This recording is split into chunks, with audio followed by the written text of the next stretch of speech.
Hello, welcome to Bagel Tech, Big the Weekend show from the Bagel Tech Network with me, a very fluey and coldy Ewan Rankin who's ready for bed. So it's not going to be a hugely long episode, I don't think. And we're a tad late, I do apologise, but I've had a course to go on for child protection, which was very interesting, actually. The guy started off by telling us that 43% of us had had sexually improper thoughts about children, which kind of set the tone for the rest of the evening. So there you go. I thought it was a course to protect me from the kids, but apparently not. So we're the little gits. Wait, for why? Why did you have to go? Why did you have to go to that thing? Oh, it's mandatory now. If you work with children For on sporting events and that kind of stuff, or club teams and rugby's, scouts, that kind of thing. Oh, do you coach? Do you coach one of your kids' teams? I coach under 8s rugby, under 8s and under 7s rugby. Oh, okay. Hello, zombie. I won't panic. Thank you very much. Right, the panel, as usual, are fantastic for joining us. The stalwart, the angriest man in tech, Mr. Troy King. How's things, Pete? I'm angry, Ewan.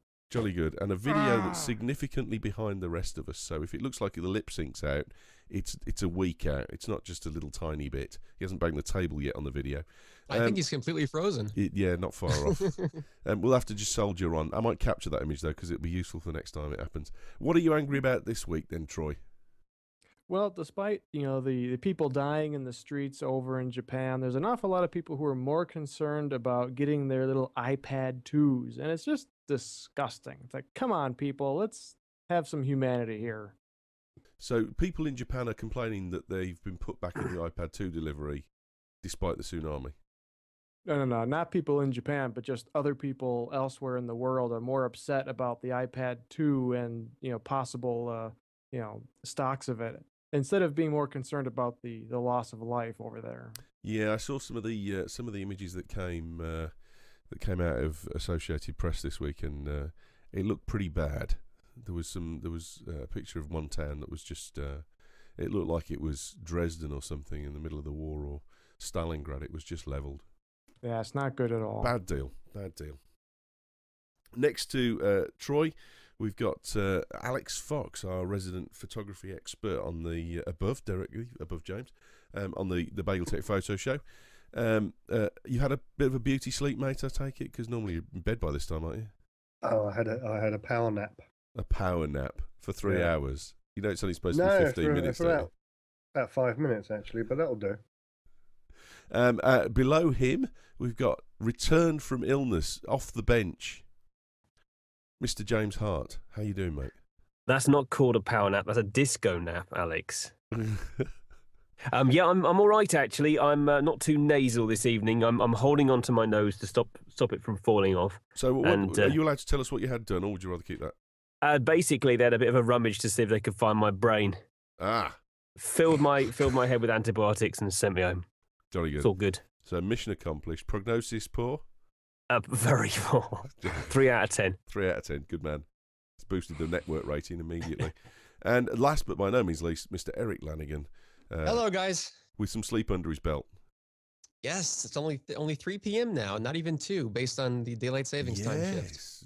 I mean, so are you the cause of the iOS failure to update again? It's third time in a row now. Good old daylight savings time. Well, it's the third one in a row. Well, you know why it's so important. Go on. Oh, I was hoping you would say, no, and I would say, neither do I. Oh, no. There's no reason for it. Yeah, no, I mean, apparently it's because we get more daylight. There we go. In the summer. Yeah, the joke I've always heard is, why can't the farmers just get up an hour earlier? Exactly. Because children in Scotland need to walk to school. Yeah, no, I mean, it does get pretty dark in Scotland, I have to say, at 8 o'clock in the morning if we don't do daylight saving, but we should just stick it to summertime and be done with it.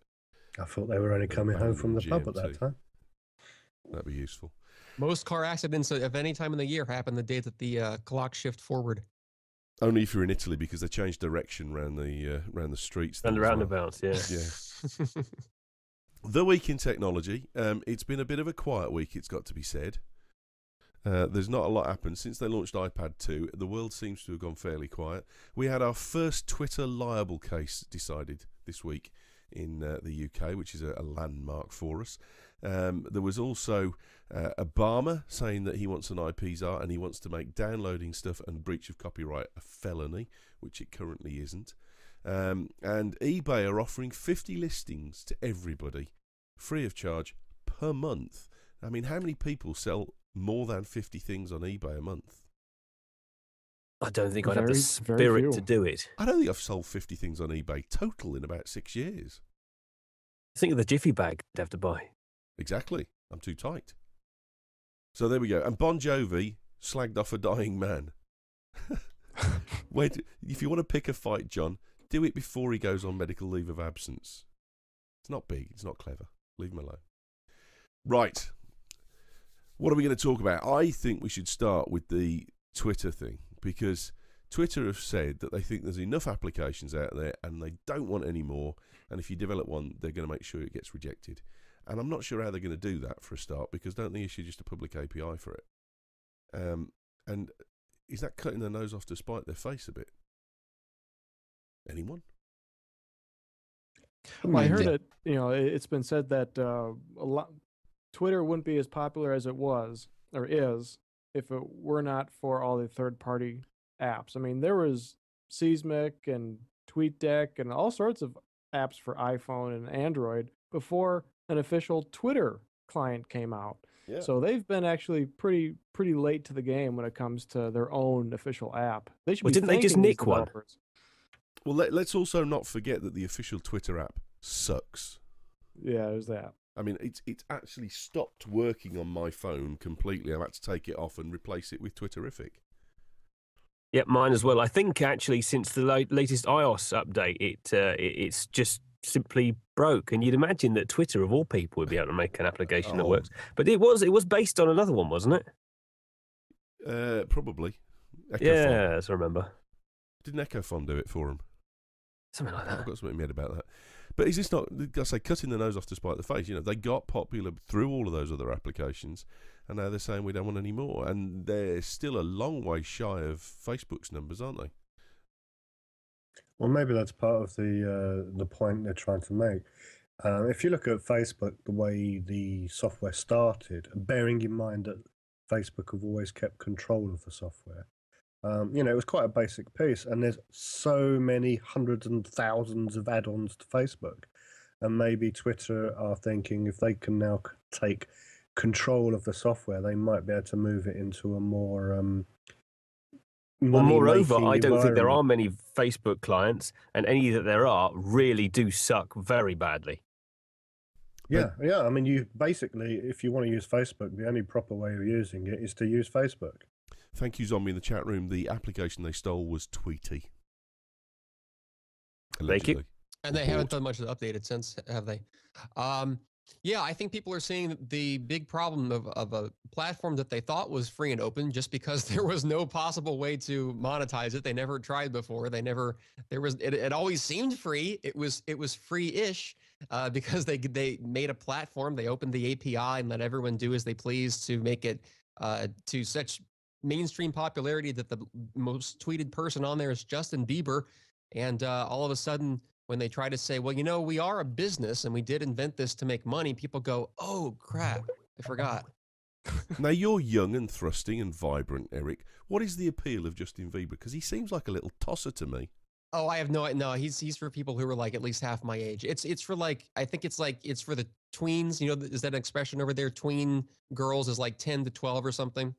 Yeah, no, the standing joke over here when Take That were popular was what's got 50 pairs of legs and no pubic hair, and it's the front row of a Take That concert. Well, that applies to Justin Bieber's concerts, I guess, now then, yeah. That's why I don't get it, because I have pubic hair. And only 2 legs.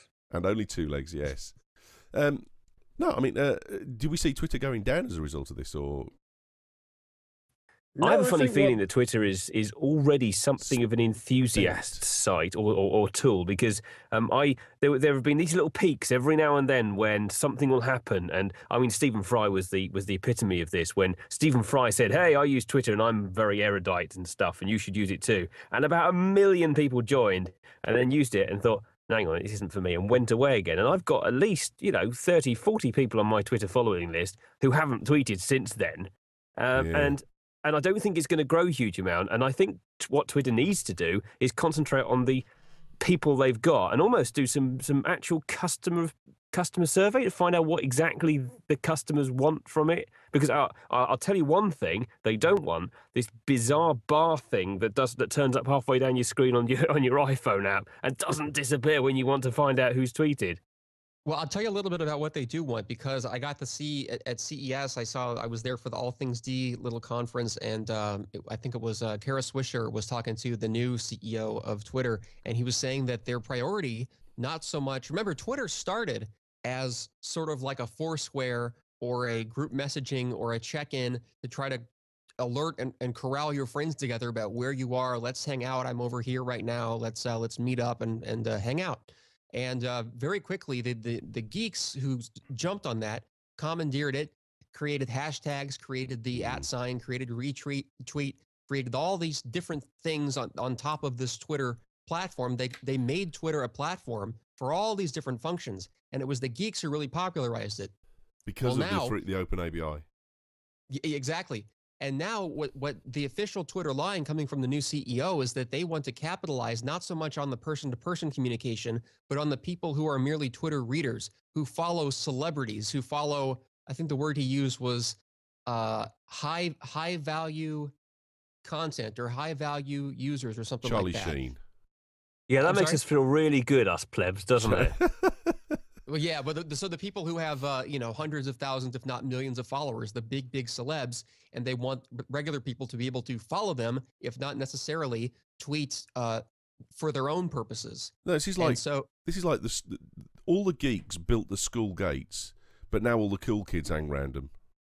Exactly. Yeah. No, this happens all the time with various platforms. It's the geeks that evangelize it and form a use out of Twitter. If you think about it, before the hashtag retweet or any kind of critical mass that Twitter reached, what would be the use of just this goofy little 140 character thing? It all seemed absurd until it became the must-have thing. I mean, so are we saying that Twitter's going to financially develop itself and grow centered around Charlie Sheen? Or are we saying that it's going to go back to being a geeks tool again? Which way is it going to go with it? What's the thought? Oh, well, I mean, you've got the CEO now saying that the Charlie Sheen route is the way he wants to go. He wants to go to celebrities, and it's no longer for people who want to check in and try to group their friends together and do a little public or rather little shortwave broadcasts to their private tweets. Remember that private tweet feature was there for a long time, but no one uses that now. What is the fail sign? Is that Twitter's failing? Yeah, I mean, I'm sitting here thinking that's a short ride with a cliff at the end of it. And the other thing is that, I mean, that's an awfully risky way to build a business. Is with what Charlie the Sheen at the helm, celebrity is yeah. going to be the flavor of the week? Because what if Charlie Sheen dies tomorrow? What if no one cares about him in 2 weeks, and no one will? You're just wondering, okay, who's going to be the next celebrity that people are going to want to follow? You don't know. I mean, how can you build a business like that? Well, maybe it'll be bought by someone like a TMZ or one of those various. I mean, there's so many media conglomerates set up around making people into celebrities who never should have been, or making people into mega super amazing celebrities who were just they appeared on a reality show once and did something stupid, so now everyone knows their name. I would not be surprised if just because Twitter has the eyeballs now. Everyone is on Twitter, but they still have no way to make money. And they're in the same position that YouTube was quite a number of years ago. So I wouldn't be surprised at all if a company that already has an established business model, like a big media company or Google especially, or I doubt Facebook, because they have already got their competing service that's arguably ahead of Twitter. But someone could buy them and use them for publicity reasons, if not to directly make money from. Paul in the chat room suggesting that Gaddafi needs to be on Twitter, and then they get some followers. Sorry, well, you can Alex. use Twitter to make money now. If you look at, I mean, you said Charlie Sheen, and you say, well, maybe Charlie Sheen could, something terrible could possibly happen to somebody that's going downhill so quickly. But if you can monetize it with 1 million people following Charlie Sheen, and that's 1 million people have a vague interest in him, then you monetize it by, I don't know, on your I can't even remember what it's called. You got your various columns, and one's what's going viral at the moment sort of column. Yeah. I mean, all you have to do is topics. someone pays you an awful lot of money to be at the top of that list, saying we sell Charlie Sheen t-shirt memorabilia. So you can monetize it very easily. But unlike when you've got, a normal everyday website where people are looking at, say technology, people are looking at technology all over the place. You know that X amount of hundreds or thousands of people are looking at one thing, are interested in one thing at an instant. Within 2 minutes of Charlie Sheen putting something up, how many people are interested in what Charlie Sheen has said. So you can make an absolute killing instantly. It's like being able to control the share market, instantly. It is, yeah. Being able to sell I was going to say that a lot share. of companies have already subverted this, and I think this is probably what Twitter is really bothered about. I'm sure you've got people who you follow on Twitter who are constantly putting up retweets to win an iPad, retweet to win a basket of goodies. And what's happening is these smaller companies aren't going to pay for this sponsored stuff. What they're going to do is they're going to get directly to people who are greedy and say, if you retweet this, we'll give you a chance to win something. And people do win. James, we do that. Shh. We do no, that. we don't. No, we yeah. So here's a thought. No matter how much money Twitter may be losing or has lost, or what figures they're sweeping under the table so far, they cannot let the platform die.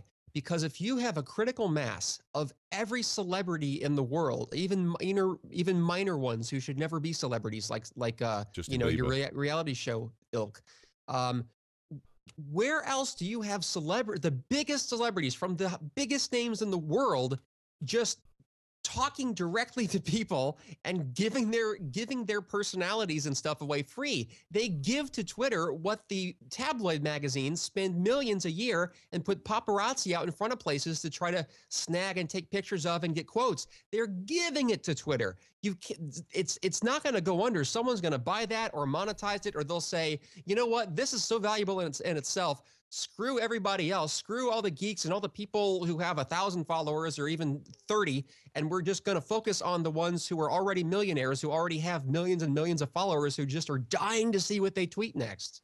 No, I mean, I think that's the real problem. I mean, the question I've got for you, and it's one that I answered myself this week, is hands up, who's addicted to Twitter? Me. I thought you said hands up, who's a dick, and then I didn't. It paused for a second. Well, that would have been an equal show of hands, maybe. But can I just say, by the way, that I think the celebrity thing is going to work until there is a crucifixion on Twitter, that somebody really gets their reputation gets very badly damaged, and that's going to happen. Well, it could very well happen. Well, as soon as that happens, people are going to run scared, and it's almost like a race between somebody monetizing it and somebody ruining it. I think that you've got to be very careful using the Charlie Sheen analogy, because Charlie Sheen is not what you think it is on Twitter. That is a stage-managed deterioration, just like the Joaquin Phoenix thing on Letterman. He is descending into this pool where he can generate income for himself. It's mawkish. It is. It's not. I don't believe for 1 second that this is him just being his natural self. And the reason that I do that is if you look at his first YouTube video, the camera pans down by itself to follow him under the counter. Someone's holding that camera. He's got something that it's not face tracking either, because it's too good. Certainly. I mean, this is stage managed. Some people's Twitter accounts are very tightly, manicured and managed. But I think the point is it's a singular voice, a singular platform through which all these big name celebrities, even news people, just all these people are just speaking freely and through a single platform. It's almost analogous back to the days when there were only 3 television channels. And I was just reading something that is actually my cool thing at the end of the show is this book that happened to mention how there was a time, at least in this country, in like the 1950s or so, when there were only 2 or 3 TV channels that you could guarantee that everyone had seen a certain thing in the country practically. And that was a singular blip, communications blip that only happened once, possibly ever, except we now may be seeing it again on Twitter. Everyone's looking on a single website to see what all these people are saying, and not just saying, but giving it away for free. But I mean, in that understanding that addiction, my point was that I realised this week I was addicted, and it was because of another follower who tweeted me and said, "Is Twitter broken?" And I said, no, I don't think so, because I got your tweet and you're obviously getting mine. And they said, it's really quiet at the minute. If you sit and notice that Twitter's quiet, you're addicted. You've got a serious problem with it. And I sat and noticed that it was quiet. It was very. I'm lost. I need a conversation. I'll go to Twitter, and I have some great conversations. I've got some fabulous people I would call as at least mates. Very friendly relationships with them. All of you guys, and I love cross banter with you guys. I couldn't give a stuff about Charlie Sheen. It's entertaining. It's on there. But if Charlie Sheen suddenly said, "Right, that's it. I'm quitting Twitter," I'm not going to be crying in my coffee. But if I start losing contact with you guys, I will. Though. Mm-hmm. Say again, Alex. Sorry. Sorry, it depends what you use Twitter for. You've got like three things about Twitter. You've got the first one, and we have two American friends here, and I can't remember the guy's name anyway. But there's a 6 to 7 o'clock daily evening show on one of her major channels, and the presenter lost his job purely because he was caught being a bit silly on Twitter, and he lost probably the biggest job in British television. So Twitter has screwed over someone quite big already. Well, Conan O'Brien, exactly. He's right there as well. Is it happening? Wait, I got confused with what you were. I thought you were saying you were talking about an American guy whose name you No, couldn't think of. it happened here. Conan O'Brien was another example I was going to say of someone of a celebrity who sustained himself after getting fired, a lot like Charlie Sheen is doing now, only not in a quite the downward spiral kind of way. Helped him keep his name out there. But who is this that you're talking about? Someone in Jason in the Manford's his name. He was basically the presenter of a lightweight sort of general interest show that took place at 7 o'clock. And what he was doing is he was having a bit of a flirt with people, and someone had discovered that they were sending photos of women were sending photos of themselves to him, and that got discovered. Somebody said, "I sent me boobies to him," and he got sacked because of misbehaviour. Yeah, but I mean, to be honest, I didn't follow it that much, but I don't think he had an enormous amount of saying what was sent to him. But that was enough to end certainly postpone a TV career that he probably spent an awful lot of years trying to get to that point, and he didn't stay there very long. So he got in trouble for photos that were sent to him unsolicited? Yep. Probably not unsolicited. Probably, it was probably sort of I was going to say a tit for tat relationship. I don't say that. Show me mine and I'll show you yours. That kind of thing. I mean, Tom in the chat room, Tom's saying, I used it for looking at the trending topics for what was going on at South by Southwest. I use it more for business stuff than I do for celebrities. And I think that's me as well. I mean, I can see what Erik's saying, though, because some people have got literally millions of followers. That far out passes first week on some box office films, first week sales of CD albums, or even iTunes downloads. These people have got millions of people who hang on every word they say, and I think there is some money to be made out of it. And if you and I follow people who have got a couple of hundred, it's like the ground noise, and that's got value of its own, but that's not the thing that Twitter's really interested in. It's right. You can carry on your chatting. We'll concentrate on the high yield individuals. Well, but I mean that's the point, isn't it? Twitter have got a really good argument to say that why should Lady Gaga be able to sell 1 million copies of a CD if she mentions it, or a download if she says, I'll give you 10 cents off in the next 10 minutes. She will sell 1 million of them in the next 10 minutes. And Twitter are rightly saying, well, hold on a minute, where's our cut? And I think they've got a complete right to say that. Absolutely. But the other thing is, I mean, I personally, I don't know what the opposite of a sycophant is, but I'm an anti-sycophant. I go out my way to not support people because of elephant. Is that the word? Or just an arrogant? It just rhymes with elephant. Yes, very good. But by the way, I found my quote: "High-profile publishers" is what this new Twitter CEO said. They're refocusing to help average users follow high-profile publishers, even users who don't sign up for an account. Is their new focus? Well, that's turning it into a magazine. It's taking it away from a conversation piece. One of the things is you've got a lot of people. I know some people that they follow people because they're interested in following slightly famous people, and it's the only way they're ever going to get access to these people ever. And so the odd conversation with somebody about how good they were on the TV program a few days ago is wonderful. But I think for me the Twitter is based on being able to meet people, like-minded people, and chat to them. I would never have met any of the BagelTech people if it weren't for Twitter. And we have True. a relationship between ourselves based around Twitter. That's about engagement, though, and that's my next point: is the fact Exactly. that I don't engage with Charlie Sheen. I don't know anyone that probably does. It's a one-way diatribe. I don't see any point in it whatsoever, and if it disappeared, I don't miss it. And that's the point that the Twitter high-ups are perhaps missing, is that they're looking at the dollars that are going to come from those relationships, because Lady Gaga tweets out, I've got a new single, and everyone goes and buys it. Whether she tweeted it out or not, everyone would have bought the single because they're engaged with Lady Gaga. People that listen to Bagel Tech are engaged with me if I send a tweet saying there's a video to watch or there's an audio thing to download. If they see it, they'll go and watch it because they want to go and watch it because they want to engage with Bagel Tech. Not everyone wants to engage with Charlie. I don't think any of those 2 million people are that bothered about engaging with him. And if he disappeared tomorrow, it wouldn't make any difference. It's passable entertainment. It's passing by. I follow him just because it's a humorous meltdown that I think is completely stage managed. But if he stopped sending tweets and I didn't get any, and I haven't got a lot from him in the last 2 days, I ain't missed them. But when I don't get a tweet from James, and I think, where's James gone? I got a tweet from Miriam the other day, and I said, where have you been? And she says, well, thanks for noticing. I've stopped doing public tweets a little bit. Alex, you all right? You've gone quiet. Kyle, you've gone quiet. Everything okay? Yeah. No, I'm not very well. I've got connections with those people. I got no connection whatsoever with Charlie Sheen. Couldn't give a stuff whether he was on or not. Yeah, but you wouldn't go out and buy OK magazine or a tabloid newspaper to look at what was going on in the That's the exactly my department. point, though, Alex. If the tabloid magazine went away, I wouldn't give a toss. No, and that's but the truth. you Most wouldn't. of the people that buy it. Yeah, I'm saying you wouldn't care if the tabloid newspaper went away or Charlie Sheen went away. But someone that buys OK magazine doesn't buy it because they know Charlie Sheen will be in it. They buy it because they know there'll be famous people making asses of themselves. But it's so it waiting doesn't room matter if entertainment. Charlie Sheen. Beg your pardon, sir? It's waiting room entertainment.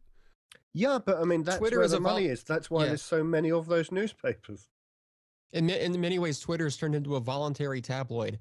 That's kind of the point I was making. It's where there's always been this industry, a big fat industry of paparazzi trying to get celebrities to do and say things that are off the subject of what they usually, these are people who usually get millions of dollars to speak, write, act, be on TV.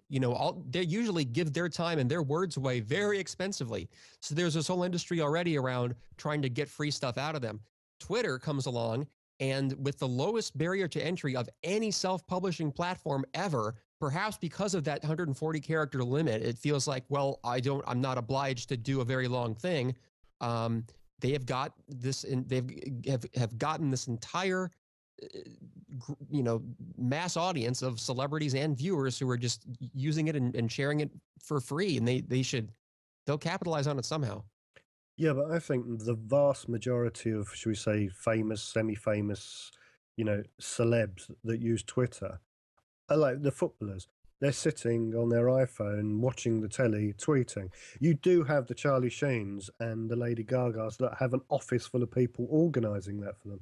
But the vast majority of famous and vaguely famous people, the thing I think they like about it is they are not answerable to anybody to tell them what they can and can't say, and that's also the beauty is why they get themselves in trouble, because a lot of them aren't intelligent enough to know what they should and shouldn't say. So a lot of them take that because for the last 20 years they've been acting and they've had no right to reply to anything. They've had no right to an opinion for anything unless their publicists have told them. So there's an awful lot of people out there that are vaguely famous are using it to say, I have got a brain, I have got an opinion, and I'm going to say it. There's a very small percentage of these very mass followed people. There's a very small percentage of those. And I think Twitter, if they try and lead it that way, I think the whole thing is going to, I think it's a really, really big mistake. But I also think there'll be an uprising. It will be a Libyan-style uprising with no violence. And the whole network will be just shifted sideways to maybe someone like Google that says, you know what, for the publicity and the price, we can monetize it and keep people doing what they want. This is my point. I think if you look at the monetization of Twitter, in going for the celebrity monetization and the product placement and the we'll put you at the top of a trending list and that kind of stuff, they're going to get gratification out, they're going to get money from it. But I think the wealth of the money would come from people like me, who if Twitter said, you've got to pay us $5 a month for an account, I'd sharpen my credit card, because I don't want to lose the social interaction that I've got with the people that I've met on Twitter. That's where the value lies in Twitter. That's where the core ethic of Twitter is and what sustains it and will keep it going for 20 years. They get money out of me for 20 years on that, because I'm addicted to Twitter, because I'm engaged with it. Anyone that follows me, I will gladly follow them back, but they have got to want a conversation. If I look at someone who follows me, everybody that says, follow BagelTechNews, I always go and look at everybody's Twitter feed, and if it's tons and tons of retweets, or if it's just all one-way stuff of them talking to other people, I won't follow them back. But if they clearly engage with the people that follow them, they always get an automatic follow. Well, That's where the wealth of the money lies. I always have to screen my followers because I don't. I'm not just going to follow back blindly just because. What's the point? yeah, personally, I don't even use Twitter for reading. There's one or two people I follow just because I read them because their tweets are hilarious. But I think so. It's just to get a joke every now and then. But I think I do disagree with you that most people would pay. I think they wouldn't pay. And I think most importantly, if they suddenly started charging or started trying to monetize off of what Lady Gaga starts posting, I think that's when the celebrities say, whoa, hold on. You want money from me? I'm worth a lot more than that. I'm worth a lot more than free if you're going to try to monetize off of me. And that's when they pull out. But one other thought is that I think yet another reason that and the reason I'm focusing on celebrities is not because I use it that way and not because any of you use it that way. It sounds like we absolutely are, like none of us are the types that read tabloids or give a care at all what these celebrities are up to, except possibly Charlie Sheen. But I think people have really fallen in love with this because it's every tweet looks the same, right? Whether you tweet or whether Justin Bieber tweets. So when these little girls get a tweet from Justin Bieber, it's like he wrote them a handwritten postcard, because it's a leveler of an appearance of something. It's this, you don't have to hire a web designer that differentiates it. You don't have to, as much as websites leveled the playing field for big corporations could compete on the same playing field, with gigantic skyscrapers in Manhattan as a single guy working out of his apartment could just make a good website to compete. Now on Twitter, everyone looks the same because it's all the same interface and it's all 140 characters of just text. Do you think it's quite ephemeral, though, Erik? I think the relationships we build up with each other on this sort of, as I was saying, the image I've sort of had is of a ground level thing. With the celebrities, is it quite easy? Is it slightly less structured? No, not slightly less structured. Is it slightly less well built so that, the tower could easily come falling down if they stop responding to tweets? Or, people can quite easily be disillusioned by a celebrity because it turns out that they're a bit of an arse. Well, people have always read tabloids and that's always been a one-way communication. I think you bring up a good point. Yet another reason that people love celebrities on Twitter is that they can reply to the celebrities, and if they only see one reply to a random follower's tweet out of millions, they're like, oh, they're reading my tweets. They feel like they have a direct line that even their postal mail would get filtered through a secretary or someone else. Whereas the tweets, they know that's that person. It's true. But of course, it's ephemeral. It's as ephemeral as the news crawler at the bottom of a TV screen. I was really disappointed one day when we were, it was Kyle and Ewan and Sarah and I, and we were just sitting around chatting about, and we thought, well, let's go ahead and tweet Tom Cruise. We'll try to get him on the BagelTech Big Show. And we all followed him. We all... No, he actually, this is interesting because Tom Cruise followed Kyle without Kyle following him. Right, that was it. Yeah. And then we all followed Tom Cruise, and we all invited him on. It must have been like 10 different tweets inviting him on the show, and I don't think he responded to any of them. However, and it was his actual verified account. Yeah. So why? And it was just totally random. Like, you think he just, why? He never saw them. He never saw them at all. That's why. But having said that, I tweeted Stephen Fry, and within 2 hours, Stephen Fry had said, "Oh, I'd love to, but I just don't have the time." Oh no, I mean, why was Tom Cruise? It sounded like you just randomly, maybe I misunderstood the story. You just kind of logged in one day and randomly saw Tom Cruise was following you? No, Kyle did. Kyle got a tweet that said Tom Cruise is following you, and he checked it out, and it was his verified account. He just, from no apparent reason, started following Kyle. Whether he listens to the media show or not, I don't know. But Kyle said, so I'm going to tweet him back and ask if he wants to come on one of the shows. Oh, that's a good idea. I said, I know that Stephen Fry follows me, so I'll do the same. So I tweeted Stephen Fry, he tweeted Tom Cruise, and Stephen Fry within 2 hours had said, oh, I'd love to, however, it's just a case of time for me at the moment. Didn't even say no, never again. Who are you, you stalker? It was a case of, he bothered to engage with me, which is a special thing. Thank you very much, Stephen. I know if you listen, I'm flattered, because I wouldn't. It's a one-way diatribe, and if you're not careful, that engagement where you get a tweet back, I think that probably does get the Bieber-esque masses screaming and running back. But it's not. It's not the thing that will sustain Twitter as a business economy, because as you say, once they say, right, you're now monetizing Twitter on the back of my tweets, I'm sorry, you've got to pay me for my tweets, and that's like saying, I know I've got a fantastic football team that's top of the league, but now we're top of the league, I want £1 million a year, I want £10 million a year, and all of a sudden the football team's going out of business. We've seen it. The franchise just cannot sustain the superstar, and it has to find its own level, and Twitter will go out of business because of that. The sustainable income from Twitter will come from the users, not from the celebs. Although one interesting counter thought to actually this counters even the things I've been saying is that I guess they have to be careful not to have a MySpace effect where celebrities and bands and comedians and all these people started showing up on MySpace as advised by their handlers and all sorts of marketing books because that's where the regular people were. But then when the regular people left and went to Facebook, then suddenly they being on MySpace was irrelevant. So I guess there is important that the people too have to be on Twitter and do engaging with each other perhaps, and not just with the celebrities, perhaps. When was it's Oprah an interesting Winfrey's one then. last Sorry, tweet? Ewan. When was Oprah Winfrey's last tweet? 14. While you look for it, here's an 14 days interesting ago. one. How long have we got with Twitter and Facebook? Is there a finite lifespan of it? Is there something which they can do to sort of re-inject life into it? Because people will get bored of it. It's going to go a bit MySpace, surely. Something else will have to come along and take its place. Facebook What are you going to did it do, for Troy? You're going to MySpace. write something? Go on, write something, mate. But I think the beauty of Twitter is exactly what Erik said. It's the absolute simplicity of it. It doesn't lead itself to bastardization. You can't do anything with it. You basically can't advertise on it. There's not an awful lot you can say. You might be able to say, I've got a new album coming out. But, businesses can't plaster you with rubbish. You've got the odd person that tries to do something. You either ignore it or you unfollow that person.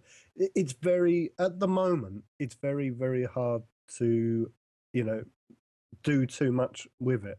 The moment, say, they start saying, right, you can't write new software for it because we're going to only allow Twitter software, and along the bottom of your Twitter page is going to be adverts for everything that's going on and everything that's popular, and it's going to start having banner ads running around it, or whatever the objective of this, going back to the original story, why no one else is allowed to write any more Twitter software. The moment they do that, then there's going to be a big seed change. But the other problem Twitter would have is because the simplicity of Twitter, you have a handle, it's at Ewan ranking, and that's all it is. En masse, without any trouble whatsoever, someone can come up and call it Fritter, and everybody could sign up for a Fritter account instantaneously, keeping exactly the same details, exactly the same everything else, and Twitter are gone. It's not like, Facebook or anything where you have to reset up all your friends and you have to know people, and it's a lot more complicated than that. It could move over to another user, another, whatever Troy's going to write in the next 5 minutes. It could move over to that instantly. There is no issue with that. In the last month, Oprah Winfrey sent 12 tweets, 6 of which related to the show or a business interest that she's got. And that's why No. none So of she's us not a follow Twitter Oprah hound. Right, and people are following her, but that's like saying that that Facebook has got 500 million users. No, it hasn't. It's got 500 million subscribers. It's got 500 million accounts, but that's not using it. And I bet a lot of the people that are still following Oprah Winfrey have just failed to unfollow her because based on the turgid crap that she's pushing out on the 12 tweets that I've just looked at, I wouldn't watch it. There's nothing But there she's- interesting at if all. she's not got saying anything that's 12 engaging or Say she's got, how intelligent. many followers did you say you on? 5.3 million. Okay, and that is what? A tenth of her daily viewing figures? Yeah, I guess. A 100th of her worldwide daily viewing figures? Yeah. You know, like you say, half of them, probably 3/4 of them aren't following her. But if they choose to tune into her TV program, then the fact that only 1 in every 100 of them even bother to follow her tweet, and most of them probably aren't following her anyway. It shows you that it really isn't that mass popular thing that the Twitter think that they can gain off of the celebrities. Twitter is an awful marketing tool. It is dreadful because it depends on someone seeing something in their follower list. If they've got 180 people that follow them and they follow 180 people back, they see nothing. They see next to nothing. One of the experiments that I did, we've pushed out a little kind of a virally type, marketing-y type video, and it's not meant to be, come and watch Bagel Tech because it's just a lot of fun. It's just, that's my day, and I just thought it'd be interesting to put it on a little quick video. Now I sent that out in the Twitter feeds. I sent out 9 tweets saying this thing exists, and I knew that there was 3 people that would have commented on it, and I DM'd those 3 people saying, have you seen the tweet and have you seen the video? All 3 who are engaged followers on Twitter who I regularly talk to wrote back and said, no, I didn't. I never even read Twitter. I use it totally as a microblog and a secondary email platform. And some people will tweet you and say, great post, thanks very much, Erik, well done. And if you don't say to them, thanks for, if people retweet my stuff or say favorited it, I always make a point of just a quick line back. Thanks very much. Thanks very much. Thanks very much. But that I do. I read what people send to me. So I guess what I'm saying is I read the stuff. I read and reply to the things sent to me, but I don't follow people and read what they're saying like in real time in a feed. Yeah, you see, that's where I do. And the people that I follow on Twitter, those people know that I follow them because they've got something interesting to say that I want to hear and they want to engage with me on a daily basis. But it's so ephemeral. Honestly, it's so ephemeral. I mean, my wife will actually say to me, "Did you see that tweet I posted this morning?" And I'll say, "No, I missed it." And it is. That's exactly it. And that's your wife. That's my wife, and I get a lot of trouble if I miss it, especially since it texts me as well. Yeah, in fact that she was lying in bed next to you when she asked you the question. Did you see the tweet I just sent? The only way to communicate with me now. The direct message. That's kind of sad. Yeah, but that all depends how many people you follow. But the 3 people that I follow and the 2 people that follow me back, we've got quite a close relationship. Yeah, because that's where the real value of Twitter is at in terms of monetization. Because those 5.374 million people that follow Oprah, if she tweets out go buy Pringles, how many of those people are gonna go and buy Pringles because Oprah says so on Twitter? Well, how many people went and bought a book because of someone else had read it and told her about it? Well, by the way, this might be an aside, or this might be relevant, but I think if Oprah says, I sure do love pizza flavored Pringles, just ate a whole can, then people love that. If she said, go buy Pringles 10% off, and it was a hyperlink to take you to purchase Pringles, or let's say it was something like a book on Amazon that could be purchased online, that's, I think, when people get angry. Well, I think that's the point, is that when she said, I really like this book, she genuinely meant, I really like this book, and that is something that people respond to. But if she gave the slightest hint that she was saying, I like this book because I'm getting paid to say I like this book, I don't think that would motivate him, because I think Twitter users are switched on enough to know that Twitter has effectively, I think, created itself an unmarketable product. apart from the user base, because the user base will look at it and go, I know when I'm being had here, and this is me being had, I'm not going to do it. You'd have an adverse effect. Perhaps why they can't market it is because Twitter is too many things. Yeah. It's a free tabloid. It is a personal communication tool for small groups of people, like meaning its original founded purpose. It is a email replacement for a lot of people. I mean, you and yourself, is all direct messages to and from. Whereas I'm more of a stickler to traditional email. So for some people, it's a spam-free email platform where short, brief messages are a encouraged and necessary thing. And for some, it's a news feed. It's their daily ticker. For others, it's their daily newspaper, their aggregator. It's so many things that maybe that's why it's too hard to market. Comment here in the chat room. From the Reality Podcast, how do we deal with Twitter users who pop up and follow us who are obviously commercial concerns? My default position is to block and report them as spam. What's yours?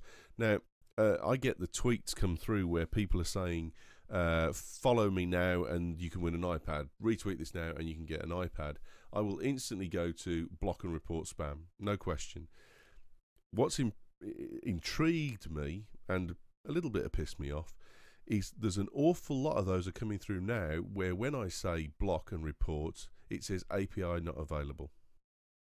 And it can't do it in TweetDeck. And then I'll get another one through and they're back to back. And I'll block and report that one and it disappears. So then I try and go back to the other one and it says, no, not available, can't do it. And then another one will come up and I get rid of that and go back to the one that I couldn't get rid of and I can't get rid of it.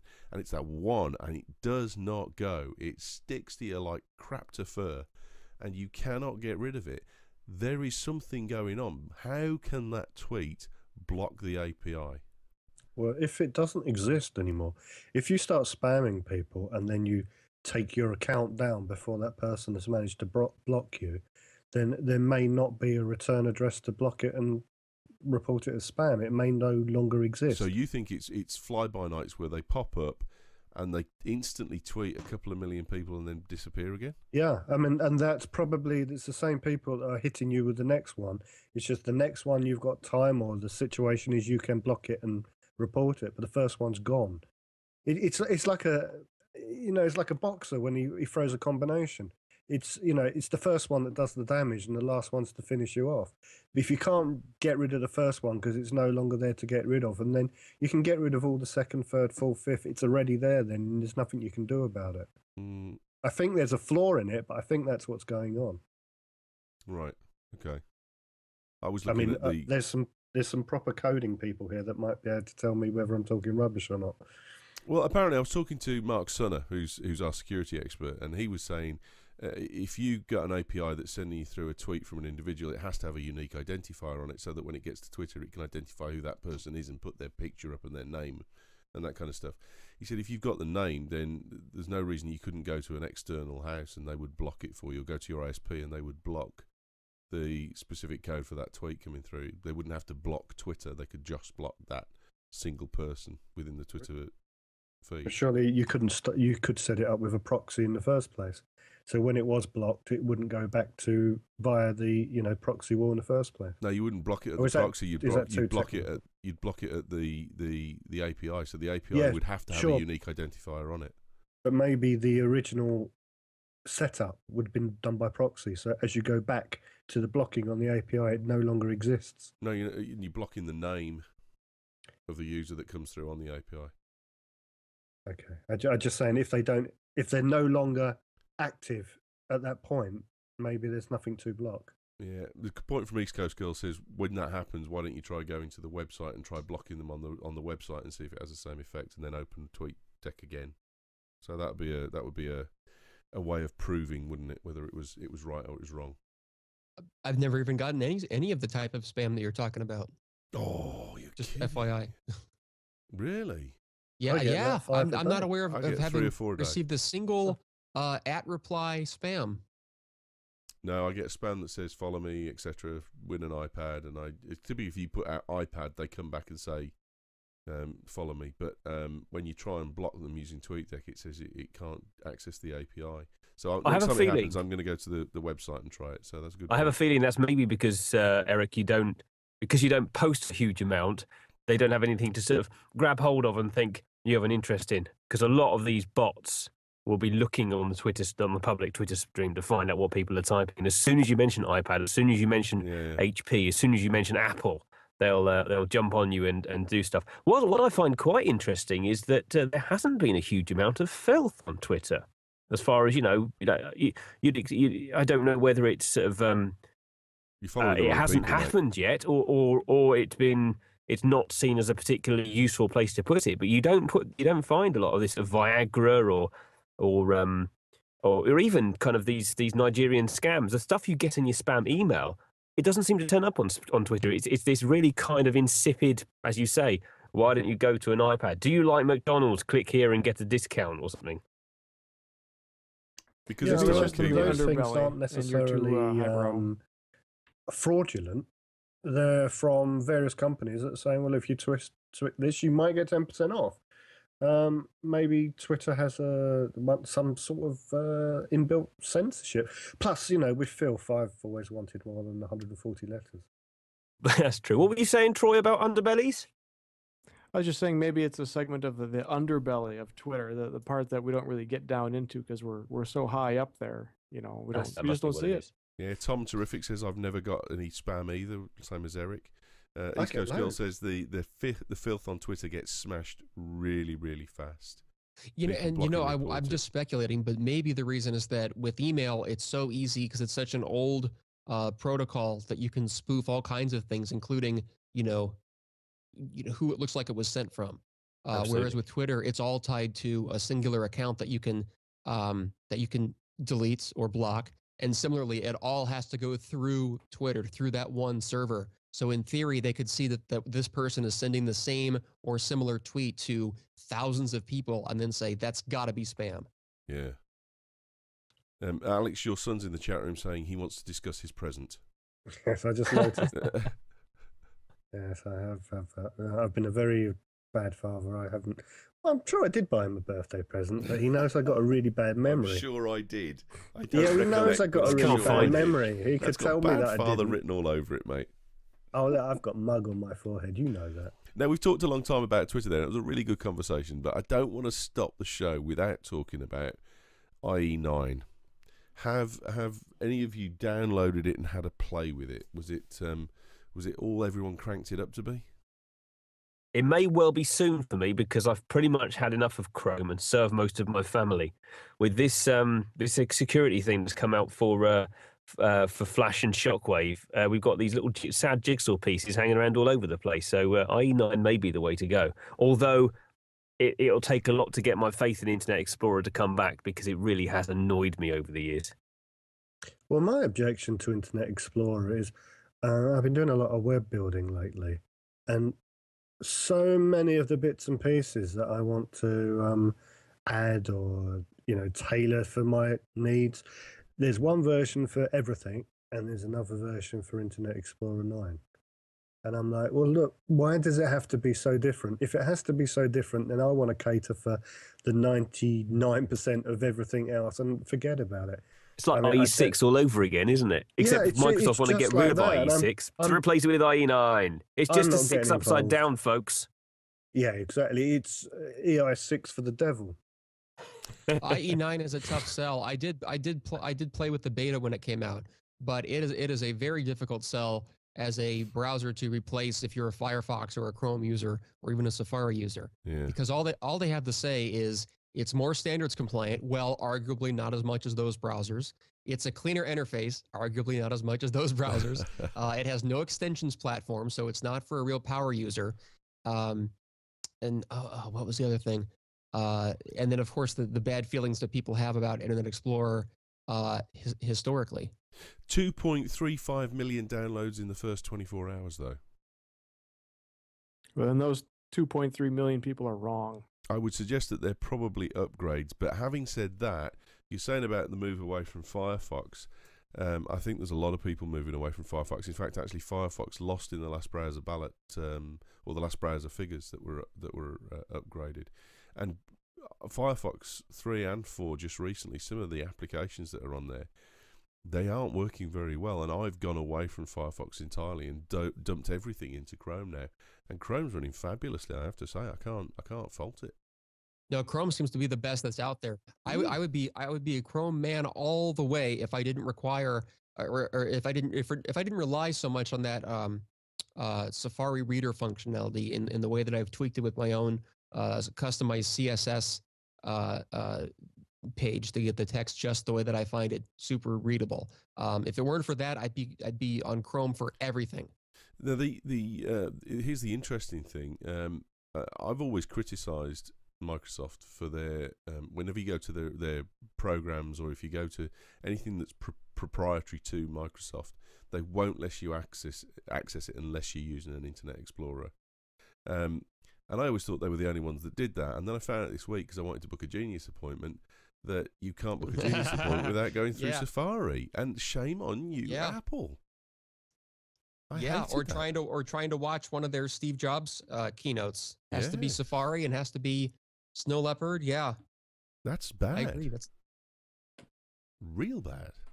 Maybe it has an anti-grey function. But I have a very good source who tells me that IE9 for Mac is on its way. Well, didn't you say that like 5 years ago or something, Ewan? Sorry? Didn't you say that like 6 months ago, 5 years ago, when we were all babies? You said, "Hey, now come out for Mac." No, when it was about 3 months ago, and it was TJ, wasn't it? It was TJ, and TJ spoke to one of the developers and said, "Yeah, it's all very well, but when's it coming for Mac? Because browsers are browsers now," which is the question, the point I raised.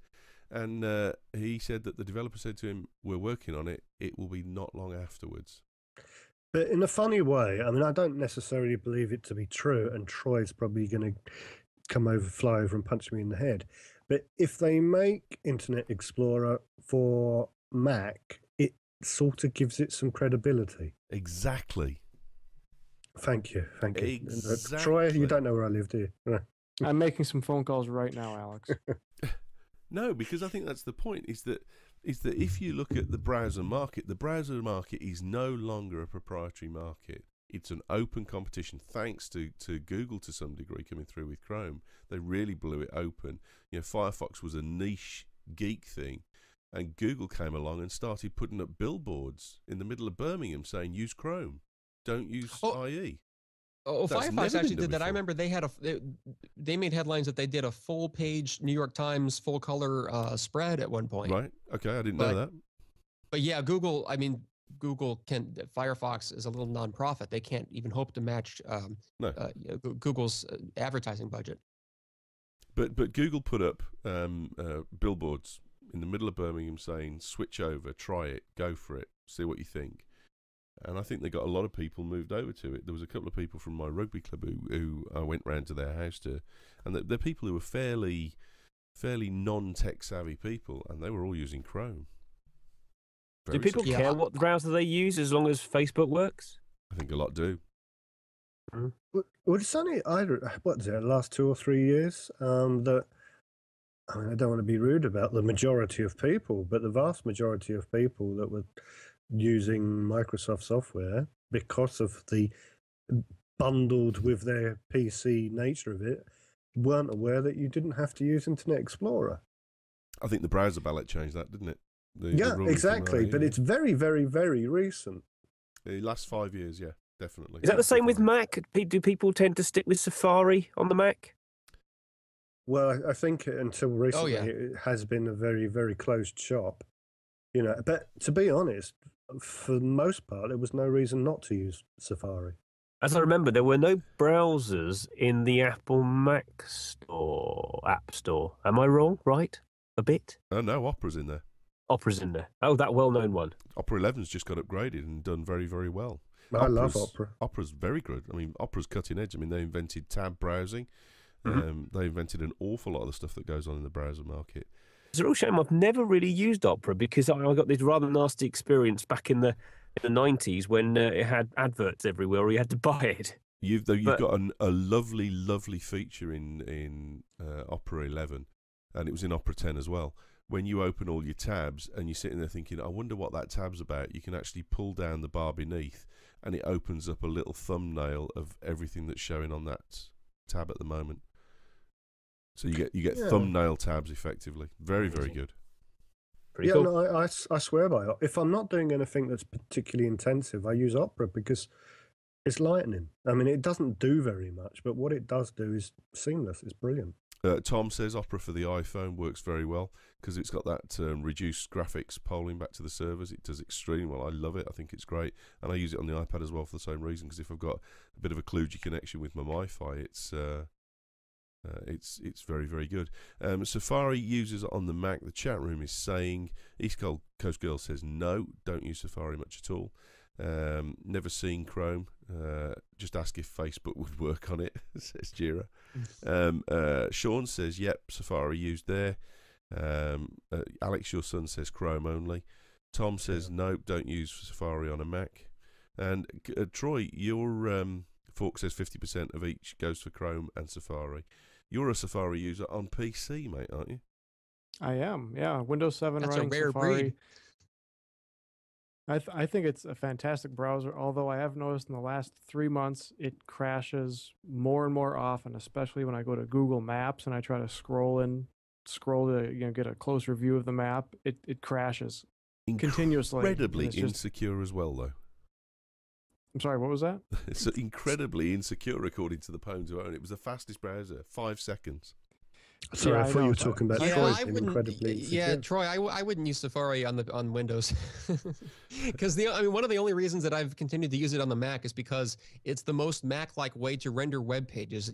As opposed to even in Chrome and Firefox, the text rendering, for instance, the anti-aliasing, just various graphic elements, color correction, all those things are supposedly, and I notice visually, work better in Safari. But on the Windows side, it's completely the opposite. It looks very non-Windows, and it also is very non-Mac. All those good things, all the things that make Safari great on Mac, actually don't work on Windows. And I imagine it's the slower option, definitely even compared to IE9 or Chrome. Well, since I don't own a Mac, I can't really verify that. Although, if you've had experience, I'll take your word for it. Personally, I like the way Safari renders things a lot better than Firefox. I never liked Firefox. I thought the text was too thin, too difficult to read. I actually like the way the text looks on my machine. And as a web developer, I use it for to manage my CSS, make sure my standards are okay, and then if I need to troubleshoot, I'll fire up Chrome so I can use their dev tools to adjust CSS and figure out what's going on. But I would like to move full time over to Chrome and give it a shot for a while, anyways. Chrome on the Mac is superb at the minute. I mean, the applications that you can add to it are great. The speed of it's phenomenal. You've got an iPad though, haven't you, Troy? I do. Now, Safari on the iPad sucks. I mean, it is the worst possible browsing experience you can have as far as I'm concerned. I think they really have not got it at all. Opera is 10 times better, and Opera for iPad is the must-have. That you cannot wait for that. In terms of what? Because I'm I'm curious. I haven't used Opera. Is it just the use? I can't visualize how different a user interface could be on the iPad than just forward, back, refresh, and address bar. Well, the problem you've got with the Safari is the way that it drops out the page and starts a new page, and then you've got to try and skim back through those. And there was a limit, certainly. I don't know if it's still the case, but there was a limit on the number of pages you could have open. It wasn't anywhere close to a tabbed activity. Opera's not tabbed at all, no. But the like I say, the graphics interface with it and the way that it scrolls backwards and forwards through stuff is lightning in comparison to Safari. Safari's an absolute dog. Speed-wise too. I actually used Opera Mini way back when I had a Windows Mobile 6.5 phone, and Opera Mini's always been a fantastic choice for Windows Mobile, Android, and even iPad. Yeah. It does a process whereby it goes back to the server and it tells it to send down a low-res version. So the Opera Mini web browser for iPhone is lightning for very low quality graphics, but they're good enough to see in the big view. But then when you zoom into them, it says, okay, look, they've zoomed in. You're going to have to send us the proper thing now, and it blows it up. And they're desperate. You're absolutely desperate for Opera for iPad to come out. Now, have you tried it since the 4.3 update? Because did you see, you may have covered this on the Mac show already this morning, but did you see how the 4.3 upgrade, how JavaScript now supposedly runs 2 to 2.5 times faster, is only available through Safari and is not available in other applications that use the Safari framework? No, we didn't. Oh, cover it's that today. antitrust. Oh, it is. It might actually be, because if you didn't cover this, you might not actually know. There's a big deal going on. We talked maybe on this show. I know I've been talking about it a lot, about the appification, and that you have to make apps that are for each individual platform, how that's antithetical to the purpose of the web, write once, run anywhere, and have to be approved, and et cetera, et cetera. And even Steve Jobs on stage always said, we have two platforms. One is HTML5 web apps. Anyone can write for that. The other is the curated web store or app store. Well, now the difference between 4.2 and 4.3 is that web apps, first of all, they don't even run at the same speed. They don't get any of the speed upgrades, but they also no longer cache offline. So if you're without the presence of an internet connection, that web app that downloaded an icon to your iOS desktop no longer functions. They broke it. Wow. A lot of applications that run on the Mac now. For instance, some of the internet programs, some of the things like Rapid Weaver, etc., you can't work on it offline anymore. You can't preview your work unless you're actually online, which is, it's what... That's counterintuitive, surely. Yeah, but it's what's happening with a lot of the upgrades on Mac software. Now, I noticed that the old Rapid Weaver wasn't around. The first incarnation of this version has come in the App Store. Is it something to do with being able to go into the App Store that it has to be run in that way? Because it's exactly as you're saying that it's being run on the iOS 4.3. Mm. And this is coming from the App Store onto the Mac itself. Wow. Well, is there something big going on? Oh, the problem is twofold. One is that the so-called Nitro JavaScript engine that they now built into mobile Safari that renders pages according to many tests done by journalists and webs and blogs have come up that yes, indeed, it is like 2 or 2.5 times faster for rendering many types of JavaScript. However, they did not extend that new JavaScript engine to apps. Well, to any app besides Safari. There's a lot of speculation about why. Is it security? Is it purposeful? Is it malicious? Some developers have said, we've seen this problem listed as a bug, a known bug on the developer website, but then other developers come forth and say they have on good authority that there is an executive order from Apple not to fix these bugs. So who knows? That's speculative at this point. So it did two things. It effectively slowed down the web browsing of any app that's not Safari itself. But secondly, it completely broke the HTML5 ability of web apps to cache themselves offline. Mm. That's completely counterintuitive, isn't it? Because Apple have been trying to give Adobe a kicking for ages and ages and ages to make sure that all the major websites have to go over to HTML5. Now, if then on one of their major platforms, HTML5 isn't operating in the way that it should be because of something else they're doing, in one way they're trying to say we're not going to support Flash, but in the other way they're saying we're not going to allow HTML5 to work properly. Well, no, it's not so much that, because HTML5, the only thing about HTML5 that broke was its ability to make an app on your iOS desktop that functioned equivalently to an Apple App Store app. And that's what they want to, possibly maliciously crack down on. Yeah. So in other words, if you're going to use HTML5, it's going to have to go through Safari. They're not going to allow you to do it we're not going to be able to have a BagelTech HTML5 iPad app because it's not going to run. Right, which means obviously it's either going to be very slow over a cellular connection or will fail to run it at all. Sure. But interestingly, didn't Adobe just in the last week bring out a new piece of, or make available a new piece of free software to convert all their Flash pages directly over to HTML5? Yes. Didn't Adobe bring this out very recently as a Yeah, in real response time. to not being able to run anything on iPads? Yeah. So maybe this is their shot in return. So, in other words, you'll be able to write something that is Flash based that you could then convert and then possibly get by the trickery that may or may not be going on. Doesn't the Adobe thing convert it on the fly? It's real time conversion. It's not. So if you could run that at the same time, then you could bypass the this problem on the iPad or 4.3 by running this on the fly and doing on the fly conversion.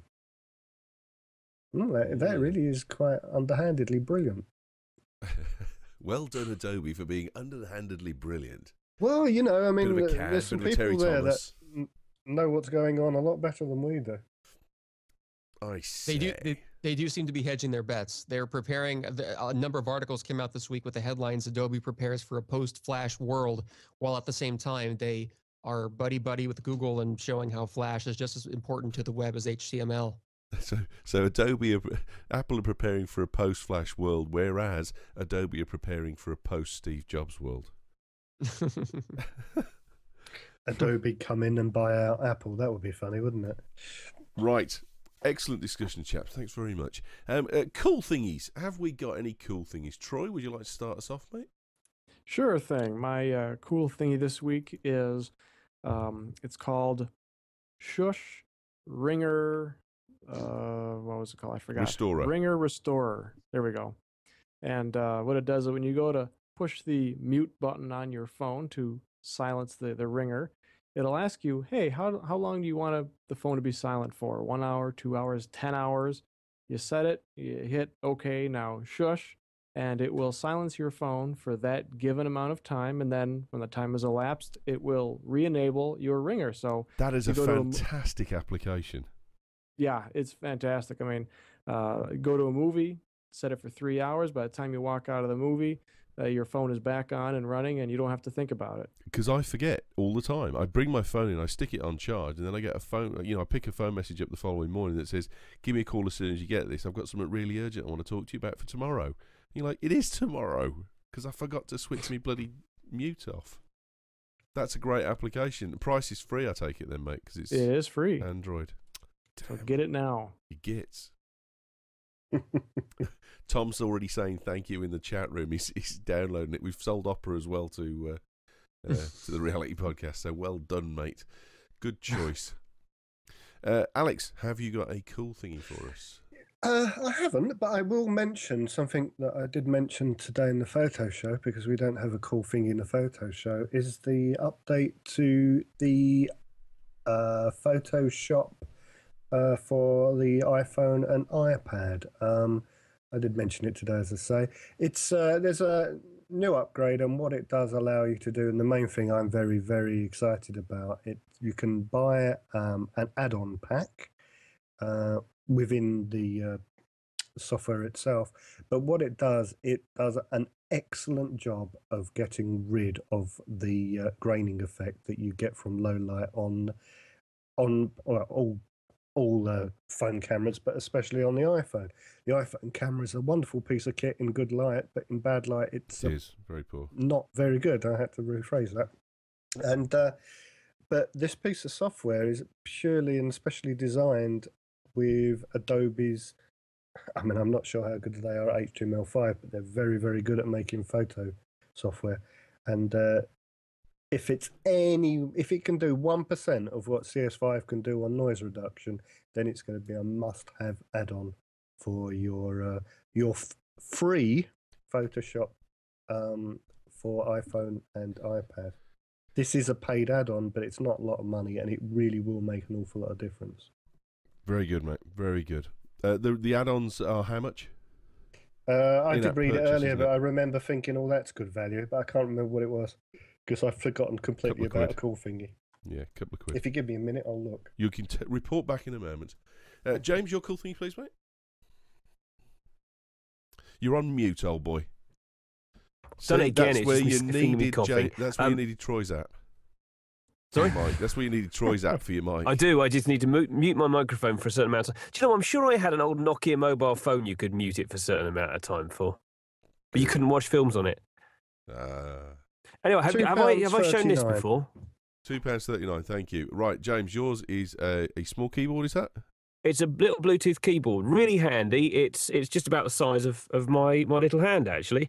And it's great for carrying around for my iPod Touch. Or you could use it for an iPad or whatever, and it turns it into a laptop. You don't. All my family have got some netbooks and things, but I don't want to buy one because it's just one more thing to carry around. And were I to get a tablet, when I get a tablet, I'll have this little keyboard with it because I really cannot stand software keyboards, even the haptic ones that go a little click when you touch them. And it works quite well. Unfortunately, the only downside is the keys are in a straight line, whereas on a normal type of keyboard, they're in a kind of a sort of a higgledy-piggledy format. So sometimes I press the wrong buttons. But so you I'm can't really getting used touch to it. type? Are the keys full size? They are around about 3/4 size. The key caps are are full size, but of course they're closer together than normal keys. I'd just like to point out as well that Frederick Taylor spent an awful lot of time working out higgledy-piggledy. And a lot of studies using a lady named Betty Smith, who still holds the world record for typewriting. It's the fact they're slightly offset from each other. It's very clever. I guess it hails back to the old typewriter days. But when you've actually got a chocolate block keyboard, when it's all squared up. And the only other thing is some of the, like the question mark, there isn't space on the keyboard for it, so you've got to use function H. And it's in blue, so if you forget where it is and it's crap light, you can't find it. So don't play Jeopardy with me. There is also the fact that you're a skinny git, James. So if you've got big fat pork sausages like mine, you're screwed. That looked like a ZX81 to me. It did. It wasn't far off, was it? What was that? 30 years? It's only a flashed rainbow logo. Came out when I was 12. How long ago? God, that's a long time ago. Yeah, 30 years. Dear God. Your pick of the week for us, please, Erik. My pick of the week is it okay if I do a book? I haven't seen anyone else do a book. Is that all right? There's It's no technology limitations related. on it, mate. As long as it's technology based, that's it.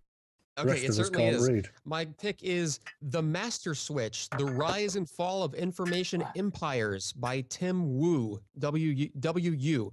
The Master Switch. It came out at the end of last year. I'm reading it right now on audiobook, although I have to say it's one of the few, maybe one of the first audiobooks, because I'm an audiobook kind of guy, that I actually wish I'd read, and I may still actually buy a copy just so I can go back and underline some key passages, some very interesting ideas that he has. The point of the book is to chronicle, like it says, the rise and fall of information communication platforms. He covers radio, TV, film, and of course the internet. And he sort of covers them in parallel and talks about monopolification and deregulation and just all these various things. Tim Wu, you may know, is one of the people who coined the term net neutrality, and he wrote a previous book about the importance of net neutrality. Actually, his old book was called Who Owns the Net? His point was, not you, it's other people, so we have to watch them. And I'm actually going to I'm going to order that next and check that out. But I'm almost through The Master Switch, and it's a great, very interesting, very well written, and well researched and thought-provoking text. If you care about the freedom, the openness of the internet as a communications medium. Have you got a Kindle, mate? I don't. Oh, right, because you can annotate on the Kindle, can't you, if it's available for that? That's right. Yeah. And I actually, just for that very reason, I went to see if I should maybe buy it for the Kindle for Mac app. But what I discovered is, just based on the free trial book that they give you, which I think is like Alice in Wonderland, you can't copy and paste. Do I have that right? That on the Kindle app, you can't paste it in the somewhere else? No, you can't. You can't steal it then. But you can annotate. Yeah, that's the only thing you can annotate. You can use a photocopier as well. Yeah, I was going to say, you could stick it on your scanner and use the OCR. Yeah, so I'll have to decide. Because at first I was thinking electronic, so I could search, for my notes and annotations and highlights. But I do want to be able to compile a couple of key quotes for some topics that I regularly get into, that I think he just really just researched them well and just nailed them. Good on it. It's $14.86 in the US Amazon store. There we go. Good pick. My pick of the week is something that I've used for a while now. I always, if you get products, it's really easy to kind of look at a product and go, oh, isn't it fantastic? And then a week later you want to frisbee it into the wall. But I've been using this now for a couple of months, and it's the Mophie Juice Pack Air for the iPhone 4. It's an absolutely fabulous little device. I showed it to a couple of people and went, oh, it's red. It looks, great, doesn't it? It's that hot rod red, just like a kind of Fender Stratocaster. And then when you give it them, they go, oh, God, that's really heavy. And you say, hang on a second. You pull it to pieces and you give them just the Juice Pack Air as opposed to the iPhone. And they go, oh, no, it's really light. It really is light. It's fantastically light. One criticism, they've taken the charging slots from the underside and stuck it on the side. And when you shove it into your car, it means that it's completely blocked off, so you can't shove a charger in while you're in the car. So that's a bit of a lack of thought, but £69 and it's fabulous. Carries a whole extra battery charge for your iPhone. I'll second that. I'll second that, Ewan, in person. I don't own one, but I played with one in person, and not only is it shockingly light, but it's also a gorgeous case as far as cases go in general for the iPhone. It does look nice. I mean, it's got the kind of aluminium finish around the outside, and then there's colour-coded ones for grey and red, and it's got like a little kind of sheeny metallic finish on it as well. It's been really well thought out, apart from the charging point. That's the only thing that I've picked as a fault with it, but I can get around that. I just turn it upside down. Unfortunately, the player on the iPhone doesn't turn around with orientation. There you go. Only the content does. Right, last word, of course, goes to our sponsors. I just need to see the logo there, UK2.net. We've spoken about them 3 times. They're a huge boon to us. We don't exist without them. We've nearly consumed a terabyte of data already, and we're only at the 18th of the month.